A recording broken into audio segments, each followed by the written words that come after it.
नमस्कार दोस्तों, स्वागत है आपका आपके अपने YouTube चैनल समर्पण एजुकेशन पर। दोस्तों, हम टीजीटी हरियाणा HSSC टीजीटी के लिए जो पाठ्यक्रम शुरू किया था उसमें आज ये दूसरा पार्ट है। क्योंकि टीजीटी में अब की बार सिलेबस कुछ अलग पॉइंट निर्धारित किए गए हैं सिलेबस के, और उनमें से एक आता आपका आपदा प्रबंधन। तो आपदा प्रबंधन का पहला वीडियो हमने कर लिया है। अगर आपको नहीं मिला तो हमारे चैनल की प्लेलिस्ट में जाकर, हमारे चैनल के वीडियोस में जाकर आप देख सकते हैं। और पहले में हमने जो पूरी भूमिका इसमें क्या होता है, आपदा प्रबंधन में कैसे इसके वर्गीकरण वगैरह इससे संबंधित जो समिति हैं उनका जो है हमने जिक्र किया है। और उसके बारे में हमने एक आपदा सूखा जो है उसको हमने डिस्कस किया था। और आज हम अगले आपदा को डिस्कस करने वाले हैं जिसको हम कहते हैं भूकंप। देखिए, भूकंप जो है ये एक जो है वो प्राकृतिक आपदा है। चूँकि इसमें मनुष्य का रोल है कहीं कहीं, और वो रोल भी हम आगे डिस्कस करेंगे कि कहाँ मनुष्य के कारण भी ऐसा होता है या मनुष्य के रोल जो है कहाँ रहता है, तो वो भी हम डिस्कस करेंगे। तो देखिए, फ़िलहाल सीधी सी बात, अगर बात आए पॉइंट पर आएँ तो जो भूकंप होता है वो सीधी सी बात है किससे क्या है, ये एक तरह का कंपन होता है। यानी भूमि का जो कंपन है वो क्या कहलाता है, भूकंप कहलाता है। ठीक है, भूमि का कंपन है वो क्या कहलाता है, भूकंप कहलाता है। ये सामान्य सी बात है। ठीक है, देखिए जो एक वैज्ञानिक हुए हैं रीड, इन्होंने एक थ्योरी दी है। ठीक है, ये इंपॉर्टेंट पॉइंट है। देखिए, वैसे सामान्य बातें आप जानते हैं, इसकी जो वेव्स होती हैं उनके बारे में जानते हैं, लेकिन यहाँ थोड़ा सा डिस्कस करना हमारे लिए ज़रूरी हो जाता है, एक तरह से रिवाइज करने के लिए। और एग्जाम में किस पॉइंट से जो है किस प्रकार से क्वेश्चन पूछ सकते हैं, वो सारी अप्रोच जो है वो हम यहाँ पर इसमें क्लियर कर सकते हैं। तो देखिए, रीड जो हुए हैं एक वैज्ञानिक, उन्होंने एक सिद्धांत दिए जिसका नाम है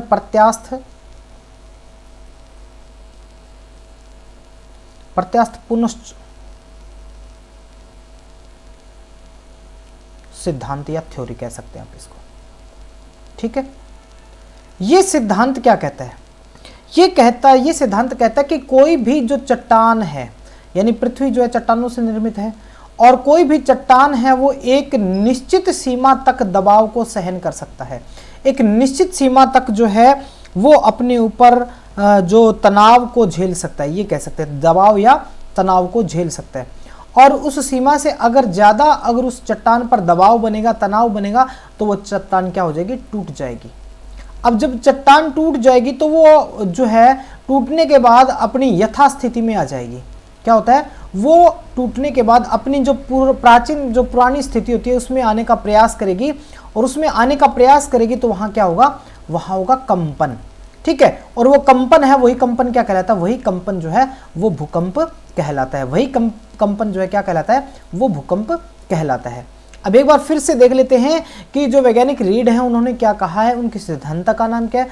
तो उनके सिद्धांत की अगर बात करें तो उनके सिद्धांत का नाम है प्रत्यास्थ पुनश्चल सिद्धांत। प्रत्यास्थ पुनश्चल यानी कि पहले टूटना और टूटने के बाद में पुनः जो पुरानी स्थिति है उस पुरानी स्थिति में आना, ये सिद्धांत है इनका। तो प्रत्यास्थ पुनश्चल सिद्धांत, इसके अंदर क्या होता है कि एक चट्टान होती है वो एक निश्चित सीमा तक दबाव या तनाव को सहन करती है, और उसके बाद में क्या वो टूट जाती है। टूटने के बाद में वो यथास्थिति में आने का प्रयास करती है, तो उस समय क्या होता है, कंपन होती है, और उस कंपन को हम क्या कहते हैं, भूकंप कहते हैं।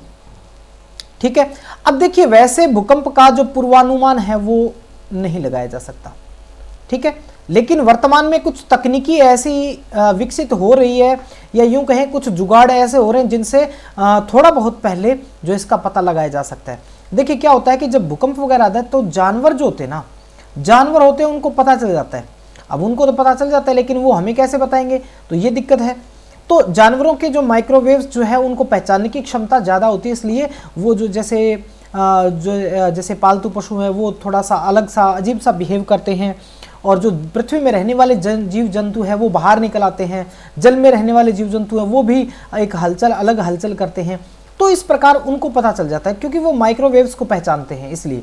लेकिन वैसे जो है ना, इसका एक पहचान क्या है जिससे हम जो है पता लगा सकते हैं, तो उसमें क्या होता है कि भूकंप जब आता है उससे पहले वायुमंडल होता है ना, उसमें रेडोन गैसें जो होती है ना, रेडोन गैस जो होती है उनका, गैसों का जो मात्रा है, इनकी जो मात्रा है इसमें क्या हो जाती है, वृद्धि हो जाती है।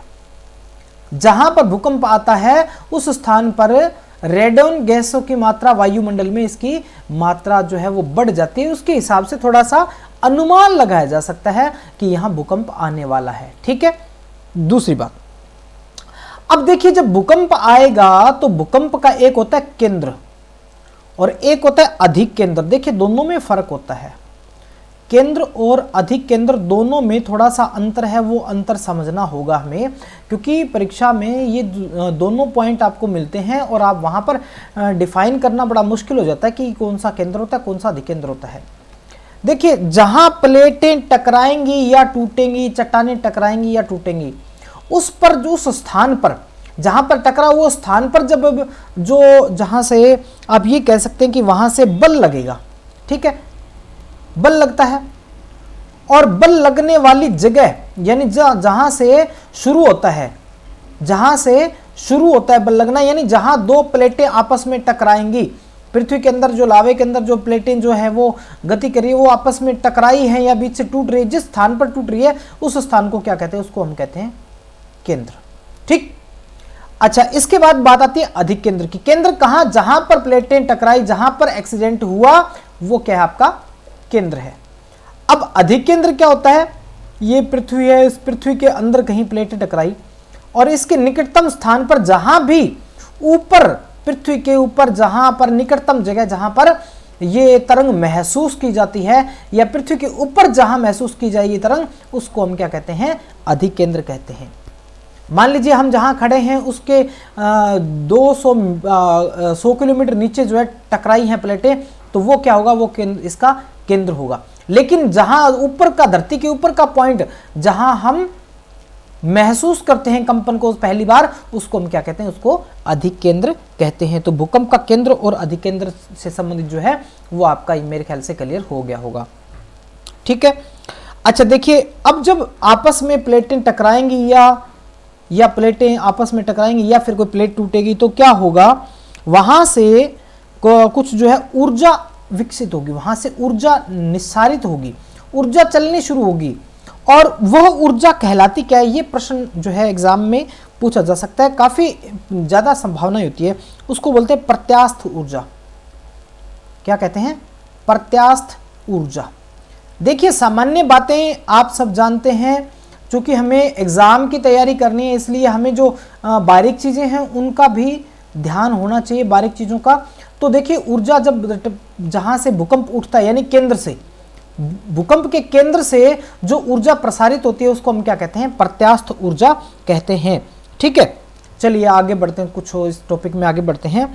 अब देखिए केंद्र की गहराई जो होती है, भूकंप के केंद्र की गहराई के आधार पर वर्गीकरण है भूकंप का। ठीक है, वर्गीकरण कर सकते हैं हम केंद्र का, केंद्र की गहराई के आधार पर, यानी कि ये पृथ्वी है, पृथ्वी में कितनी गहरी जगह से ये भूकंप उठ रहा है उसके आधार पर जो है हम क्या कर सकते हैं, इसका वर्गीकरण कर सकते हैं। पहला भूकंप होता है सामान्य भूकंप। पहले वर्गीकरण में क्या आएगा, सामान्य भूकंप। अब सामान्य भूकंप में क्या होगा, इसकी गहराई क्या होगी, 0 से 50 किलोमीटर गहराई तक जो होगा, यानी ऊपर से 0 से 50 किलोमीटर की गहराई तक अगर कोई केंद्र है तो उसको हम क्या बोलेंगे, सामान्य भूकंप कहेंगे। ठीक है। दूसरा अगर बात करें तो दूसरा आता है मध्यवर्ती भूकंप। दूसरा भूकंप कौन सा है, मध्यवर्ती भूकंप। ये मध्यवर्ती भूकंप जो है ये क्या होता है, ये 50 किलोमीटर से 20 किलोमीटर की गहराई पर होता है, यानी 50 से 20 किलोमीटर की गहराई के बीच में जो भूकंप होता है उसको हम क्या कहते हैं, मध्यवर्ती भूकंप कहते हैं। और सबसे नीचे जो दूसरा जो आता है उसको हम कह सकते हैं गहरे भूकंप, या उसको कह सकते हैं पातालीय भूकंप। गहरे या पातालीय भूकंप कह सकते हैं। और ये इनकी गहराई कितनी होती है, तो इनकी होती है 250 से लगभग 700 किलोमीटर तक गहराई तक जो होते हैं ये क्या होते हैं, गहरे या पातालीय भूकंप होते हैं। ठीक है, चलिए आगे बढ़ते हैं इस टॉपिक में। और ये थोड़ा सा ध्यान रखने वाली चीज़ है, कई बार एग्जाम में क्वेश्चन पूछ लेते हैं। अगला पॉइंट जो है वो है भूकंप की तरंगे, वेव्स, तरंगे। अब जो तरंगे होती हैं वो 3 प्रकार की तरंग होती है। ठीक है। सामान्य सा प्रश्न है कि भूकंप की तरंगें कितने प्रकार की होती है, तो 3 होती हैं। कौन कौन सी? सबसे पहले अगर देखें अनुदैर्ध्य तरंगें, ठीक है। इनका दूसरा नाम हम इनको प्राथमिक तरंगें भी कह सकते हैं, ठीक है। इनको प्राइमरी भी कह सकते हैं, और प्राइमरी से इनको जो है इंगित किया जाता है पी से, यानी पी अक्षर से इनको डिफाइन किया जाता है कि प्राथमिक तरंगे जो है वो पी से प्रदर्शित करते हैं इनको, ठीक है। अब इनकी खास बात क्या है? इनकी खास बात यह है कि इनकी गति जो है वो सर्वाधिक होती है, सबसे अधिक होती है। इन तरंगों की गति जो है वो सर्वाधिक होती है, पहली बात। दूसरी बात, ये किसी भी माध्यम में गमन कर सकती है, ठीक है। कैसे? ये ठोस में गमन कर सकती हैं, ये तरल में गमन कर सकती है, और ये गैसीय अवस्था में जो है गति कर सकती है। इसलिए क्या होता है कि किसी भी स्थान पर सबसे पहले पहुंचने वाली तरंगे भूकंप की कौन सी होती है? प्राथमिक या प्राइमरी या अनुदैर्ध्य तरंगे होती है, जो किसी भी स्थान पर पहले पहुंचते। क्यों? क्योंकि इनकी गति सर्वाधिक होती है। ये किसी भी ठोस, तरल, गैस किसी भी माध्यम से ये आसानी से गुजर सकती है, ठीक है। अब दूसरी आती है आपकी अनुप्रस्थ।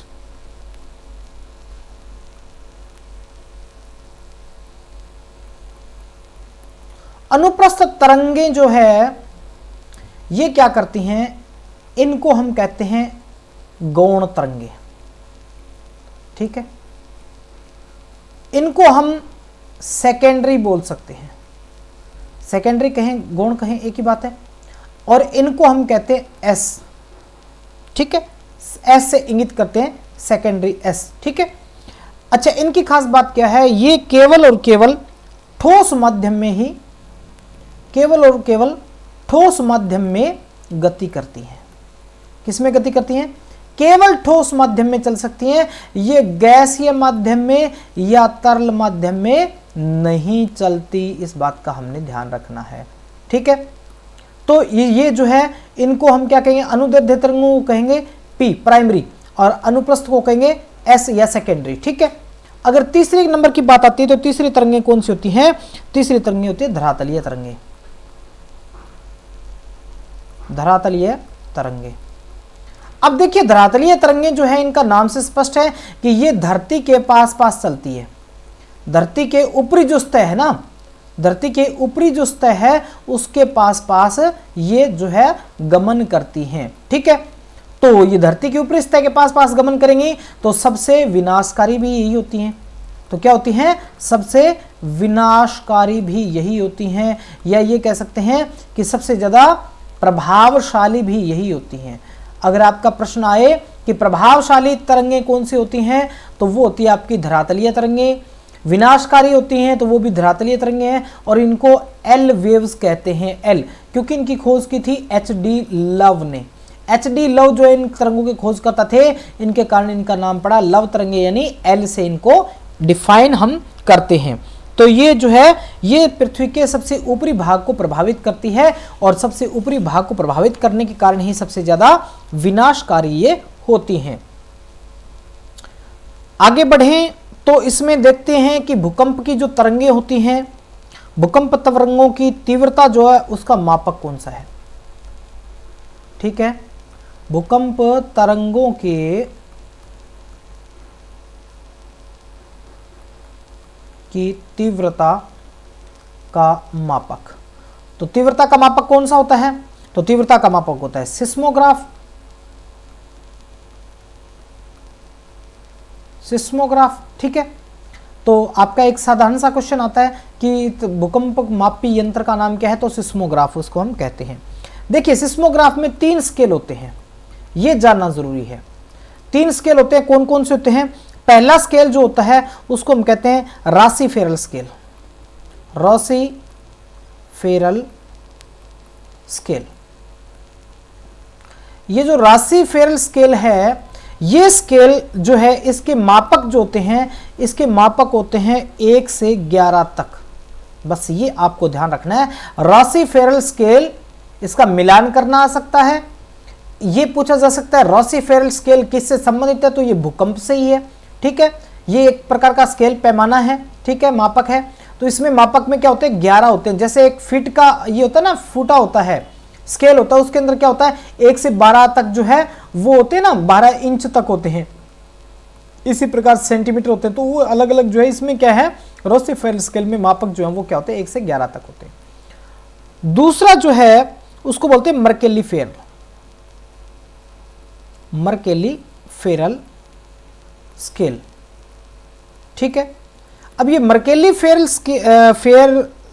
स्केल जो है ये क्या होता है, ये अनुभव प्रधान होता है। सीधा सा क्वेश्चन आपसे पूछा जा सकता है, अनुभव प्रधान स्केल कौन सा है, तो आप कहेंगे मर्केली स्केल, ठीक है। इसमें जो मापक होता है वो क्या होता है, इसमें मापक होता है 12 तक, ठीक है।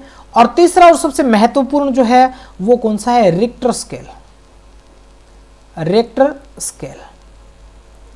अब ये जो रिक्टर स्केल है इसमें होता है इकाई जो होती है इसकी वो होती है 1 से 10 तक, ठीक है। अब इसकी खास बात देखिए क्या है, इसकी तीव्रता की जो होती है इकाई वो 1 से 10 तक होती है। और ख़ास बात यह है कि इसकी हर एक अगली इकाई जो होती है, अगली इकाई जो होती है, अगली यूनिट जो होती है वो पिछली इकाई का 10 गुना होती है। यानी मान लीजिए 1.0 डिग्री का भूकंप है और एक है 2.0 डिग्री का, तो इसमें जो है ना 1.0 को 10 से गुणा करेंगे तो 2 पॉइंट आएगा, ठीक है। इसको अगर 10 से गुणा करेंगे तो 3.0 आएगा, इसको अगर 10 से गुणा करेंगे तो 4.0 आएगा, इसको अगर 10 से गुणा करेंगे तो 5.0 होगा। यानी कि इस प्रकार से हर एक अगली यूनिट पिछली यूनिट की 10 गुना होती है। ये किस में होती है, तो ये रिएक्टर स्केल जो पैमाना है इसमें प्रत्येक इकाई अपने अगले वाली इकाई का 10 गुना, प्रत्येक अगली इकाई अपनी पिछली इकाई का 10 गुना होता है। चलिए आगे बढ़ते हैं। कुछ चीजें और हैं, कुछ कारण हैं कि भारत में भूकंप आते हैं। क्यों आते हैं भूकंप, तो देखिए भूकंप जो है एक पूर्ण रूप से जो प्राकृतिक घटना है, मानवीय कारक प्रभावित कर सकते हैं इसको, वो भी जिक्र करेंगे। तो देखिए अगर भारत में भूकंप को कारण का पता करें तो देखिए क्या होता है कि एक जो भारतीय प्लेट है, जो भारतीय प्लेट है और दूसरी कौन सी, यूरेशिया प्लेट, ठीक है। भारतीय प्लेट और यूरेशिया प्लेट जो है इनका लगभग 45 mm प्रति वर्ष इनका अभिसरण हो रहा है। समझ रहे हैं आप, अभिसरण हो रहा है मतलब इनमें परिवर्तन हो रहा है। 45 mm प्रति वर्ष जो है ये अपने स्थान से दूसरे स्थान की ओर ये सरक रही है। इस कारण क्या है, जो है भारत में जो है वो भूकंप आते हैं, भूकंपों की संभावनाएं बढ़ती है, ठीक है। और ये जो भारतीय प्लेट है इसके बारे में एक बात और कि ये भारतीय प्लेट जो है वो एंटी क्लॉक घूमती है, घूम रही है ये, ठीक है। ये एंटी क्लॉक जो है वो घूम रही है या अपनी जगह से सरक रही है और यही कारण है कि भारत में जो है वो भूकंप जो है वो आते रहते हैं, ठीक है। अब देखिए पूरे भारत का जो भूकंप वाला क्षेत्र है उसको डिवाइड कर रखा है अलग अलग जोन में। तो भारत में जो 4 भूकंप जोन हैं, 4 भूकंप जोन हैं, और वो 4 भूकंप जोन कौन कौन से हैं, वहां पर भूकंप की तीव्रता क्या रहती है, और उनके अंदर दूसरी चीज जो है वो क्या कि वहां कौन कौन से एरिया उसमें शामिल हैं, ये डिस्कस करेंगे, ठीक है। चलिए देख लेते हैं पहले इसमें कि पहले तो आप देख लेते हैं जोन, ठीक। जोन के बाद देखते हैं इनकी जो है तीव्रता कितनी रहेगी, और तीव्रता के बाद में इसका जो है माप, और उसके बाद में स्थान, ठीक है। तो अगर देखिए सबसे पहले इसमें देखें कि जोन को, किस जोन में कौन कौन सा आता है हिस्सा, ठीक है, और किस जोन में कौन कौन सा आता है। चलिए तो पहला जोन नंबर 4, ठीक है। जोन नंबर 2 देख लेते हैं पहले। Zone number 2। जोन नंबर 2 जो है इसमें क्या होता है, इसमें कम तीव्रता वाले आते हैं, ठीक है। जोन नंबर 2 में कौन से, इसमें कम तीव्रता के भूकंप जो है वो आते हैं, ठीक। अच्छा, इसमें क्या रहती है, रिक्टर स्केल पर 6 या 6 से कम वाले भूकंप है वो इसमें जोन नंबर 2 में आते हैं। और इसमें जो है लगभग देश का 46% हिस्सा है, 46% हिस्सा जो है वो किस में है पूरे देश का, वो है जोन नंबर 2 में, ठीक है। जोन नंबर 2 जो है उसमें लगभग भारत का 46% हिस्सा है। जोन नंबर 3, जोन नंबर 3 में क्या होता है, मध्यम तीव्रता के भूकंप आते हैं, मध्यम तीव्रता के भूकंप आते हैं और इसकी तीव्रता जो है लगभग 7 रहती है, 7 तीव्रता रहती है। इसमें देखिए कौन कौन से हैं वो देख लेते हैं, इसमें कौन कौन सा एरिया आता है, कौन कौन से प्रदेशों के भाग आते हैं। तो इसमें देखें तो सबसे पहले अगर बात करें तो केरल, गोवा, ठीक है, उसके बाद में गुजरात, गुजरात के बाद में एमपी आ जाता है आपका, यूपी आ जाता है, और इसके बाद में आपका वेस्ट बंगाल आ जाता है, ठीक है। इसके बाद में आपका पंजाब का कुछ हिस्सा आता है, राजस्थान आता है इसमें मध्य प्रदेश भी आ जाता है, मध्य प्रदेश से पहले आ चुका है, इसमें बिहार आ जाता है, ठीक है। इसमें झारखंड आता है, ठीक है। इसमें छत्तीसगढ़ जो है वो आ जाता है, इसमें महाराष्ट्र आ जाता है, ठीक है, महाराष्ट्र के कुछ हिस्से हैं, इसमें उड़ीसा के कुछ भाग आ जाते हैं, ठीक है। इसमें जो है आंध्र प्रदेश आ जाता है, और इसमें तमिलनाडु आ जाता है, और इसमें कर्नाटक आ जाता है। यानी ये इन इलाकों के जो है, ये इलाके जो हैं इसमें आते हैं जोन नंबर 3 में, जहां मध्यम तीव्रता के भूकंप की संभावनाएं रहती हैं। अब आता है जोन नंबर 4। जोन नंबर 4 है, इसमें अति तीव्र आते हैं, अति तीव्र जो है इसमें 8 या 8 से अधिक, 8 की तीव्रता वाले आते हैं। इसमें अगर हम देखें तो J&K आता है, इसमें हिमाचल प्रदेश के कुछ हिस्से आते हैं, हिमाचल के कुछ के लगभग आते हैं। इसमें सिक्किम जो है वो आता है, क्योंकि ये भी काफ़ी हिमालय जोन में है, हिमालय जोन में काफ़ी ज़्यादा खतरा रहता है।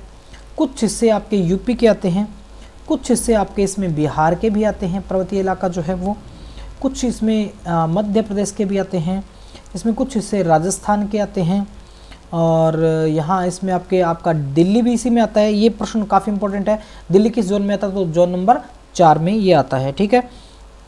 और दिल्ली के अलावा अगर देखें तो गुड़गांव का कुछ हिस्सा जो है, यानी गुड़गांव जिला भी इसमें आ जाता है, ये आता है 4 नंबर में, ठीक। अब नंबर 5 में अगर देखें, नंबर 5 में अत्यधिक तीव्रता वाले आते हैं। कौन से आते हैं, अत्यधिक तीव्रता। अत्यधिक तीव्रता का मतलब क्या है, 9 या 9 से अधिक, रिक्टर स्केल पर 9 या 9 से अधिक वाले आ सकते हैं। इसमें आपका नॉर्थ ईस्ट भारत जो है, उत्तर पूर्वी भारत है, ये आता है, ठीक है, पूर्वोत्तर भारत आ जाएगा, ठीक है। इसके अलावा कुछ हिस्से इसमें आपके जम्मू कश्मीर के भी आते हैं। ध्यान रहे जम्मू कश्मीर वाले दोनों में आते हैं, क्योंकि जहाँ जहाँ हिमालय है वहाँ तीव्र वाले भी हैं और अत्यधिक तीव्र वाले भी उसमें आते हैं, ठीक है। हिमाचल प्रदेश के कुछ हिस्से हैं, ठीक है। इसके अलावा आपके उत्तराखंड जो है वो इसी में है, उत्तराखंड, ठीक है, उत्तराखंड आपके अत्यधिक वाले में है, ठीक है। इसके अलावा आपके गुजरात में जो कच्छ का रण है वो इसमें आता है, कच्छ का रण, ठीक है। उत्तरी बिहार वाला इलाका आ जाता है, ऊपर पर्वतीय क्षेत्र जो है वो नेपाल साइड वाला वो, और अंडमान निकोबार, अंडमान निकोबार द्वीप समूह जो है ये भी किसमें, इसमें आ जाते हैं। तो ये इलाका आपका इसमें आता है, किसमें, ये 5 नंबर इसमें जोन में, ठीक है। तो एक बार फिर से रिवाइज कर लेते हैं कि यहाँ जो जोन है वो 4 जोन बने हुए हैं, zone number 2, zone number 3, zone number 4 और जोन नंबर 5, ठीक है। तो ये जोन है, इसमें अलग अलग जो हिस्से हैं वो आपके इसमें आ जाते हैं। चलिए अब बात करते हैं कुछ भारत के अनुसंधान केंद्र हैं, भूकंप अनुसंधान केंद्र हैं, वो आपके परीक्षा की दृष्टि से काफ़ी इंपॉर्टेंट हो जाते हैं, तो वो देखते हैं। देखिए, एक तो आपका भारतीय मौसम विभाग, भारतीय मौसम विभाग। तो देखिए भारतीय मौसम विभाग है तो ये कहाँ है, ये दिल्ली में, तो यहाँ भी एक अनुसंधान केंद्र है भूकंप का। दूसरा आपका था राष्ट्रीय भूभौतिकी, राष्ट्रीय भूभौतिकी अनुसंधान केंद्र, तो ये आपका कहाँ था, ये आपका पड़ता है हैदराबाद में। ठीक है। नंबर 3 पर अगर देखें तो हिमालय भूविज्ञान, हिमालय भूविज्ञान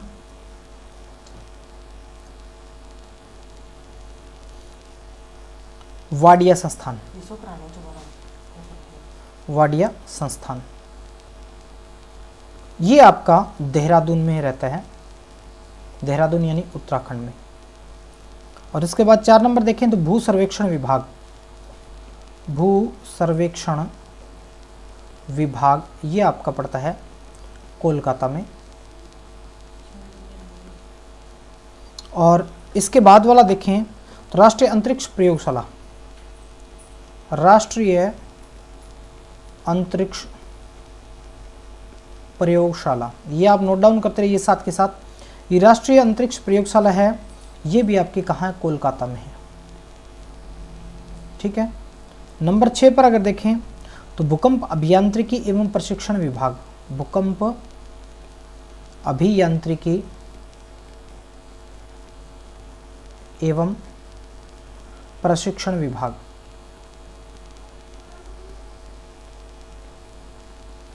ये आपका रुड़की हरिद्वार में है, ये रुड़की हरिद्वार में है। अगर 7 नंबर पर देखें तो भाभा परमाणु अनुसंधान केंद्र,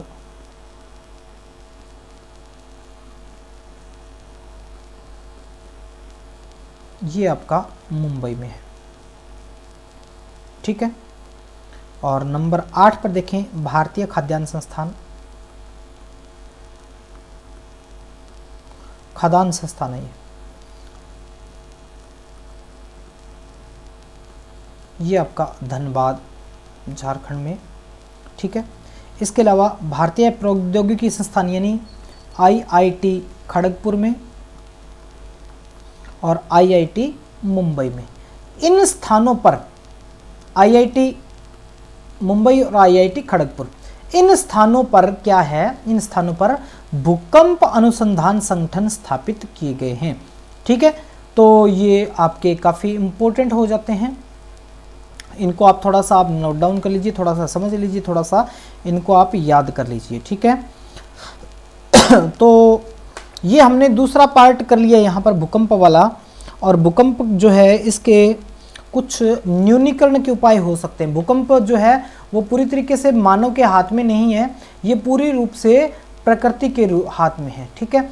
तो ये जो है मनुष्य इस पे कोई नियंत्रण नहीं कर सकता, लेकिन कुछ बचाव या कुछ पूर्व तैयारी हो सकती है जिससे कि जान माल के नुकसान को बचाया जा सकता है। उनमें से कुछ क्या है कि एक तो जो भूकंप के संभावित केंद्र हैं उनकी पहचान करना, कि जहाँ पर ज़्यादा संभावनाएं हैं उन स्थानों का उन पहचान करना, वहाँ पर ऐसे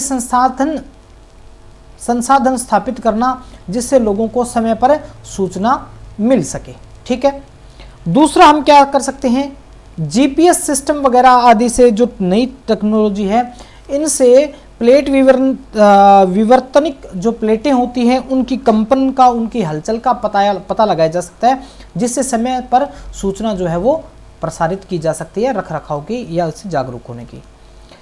और जो भूकंप के जोन हैं वहाँ पर भवनों के लिए कुछ इस प्रकार की यूँ कह सकते हैं कि तकनीक इस्तेमाल करना, तकनीक विकसित करना और उस तकनीक को सस्ते में उपलब्ध करवाना आमजन के लिए, जिससे कि भूकंप आदि आए तो जान माल का नुकसान कम से कम हो, ऐसा हम कर सकते हैं। ठीक है। या फिर जो है यूं कर सकते हैं कि भूकंप रोधी मकान, जो ग्रामीण क्षेत्रों में मकान होते हैं उनकी जो तकनीक वहां पर जो सस्ते रेट में उपलब्ध करवाई जाए, जिससे इनसे बचा जा सकता है, ये हो सकता है। इसके अलावा जो भूकंप के जो जोन है उनमें माइक्रो लेवल पर जोनिंग की जाए, माइक्रो जोनिंग यानी जहां अत्यधिक है वहां, जहां न्यून है वहां, उस हिसाब से, ताकि उनकी व्यवस्थाएं वैसी उस प्रकार की हो सके, ऐसा करना चाहिए। ठीक है। दूसरा, एक अलग चीज और कर सकते कि समय समय पर मॉक ड्रिल जो होती है, समय समय पर मॉक ड्रिल जो है वो अगर करवाई जाए, मॉक टेस्ट इस प्रकार के करवाए जाएं जिसमें भूकंप से लोगों को जागरूक किया जा सके। अगर भूकंप कहीं आ जाता है कभी, तो उसमें लोगों को जागरूक करने के लिए मॉक ड्रिल वगैरह चलानी चाहिए। और एक सबसे जरूरी ये है कि समुदाय में कुछ लोगों को प्राथमिक चिकित्सा जो होती है, प्राथमिक जो चिकित्सा होती है उसके बारे में भी जागरूक करवाना चाहिए, ताकि अगर किसी प्रकार की समस्या आ जाती है, भूकंप आदि, तो लोगों को प्राथमिक चिकित्सा देकर उनको जान को बचाया जा सके। तो इस प्रकार के जो जागरूकता संबंधी जो कार्य होते हैं वो करके हम इस भूकंप से निपट सकते हैं, इसके होने वाले नुकसान को हम कम कर सकते हैं। तो दोस्तों, क्लास कैसी लगी जरूर बताएं कमेंट करके। चैनल आपको सब्सक्राइब करने का पैसा नहीं लगता, चैनल को सब्सक्राइब भी करें और अपने दोस्तों के साथ शेयर करें। और आगे कौन से टॉपिक लेकर आना है ये जरूर करें, क्योंकि टीजीटी की जो भर्ती आई है उसमें काफ़ी कम समय, 22 तारीख से एग्ज़ाम स्टार्ट होने वाले हैं। तो ये जो चीज़ें, जो दुर्लभ चीज़ें हैं, जो कम ही संख्या में यूट्यूब पर मिल रही हैं, उन चीज़ों का हम एक प्रॉपर तरीके से जो अध्ययन कर रहे हैं, तो इसमें आपका सहयोग अपेक्षित रहेगा। आपके विचार सादर आमंत्रित हैं, आप कमेंट करके आपके विचार जरूर बताएं। धन्यवाद।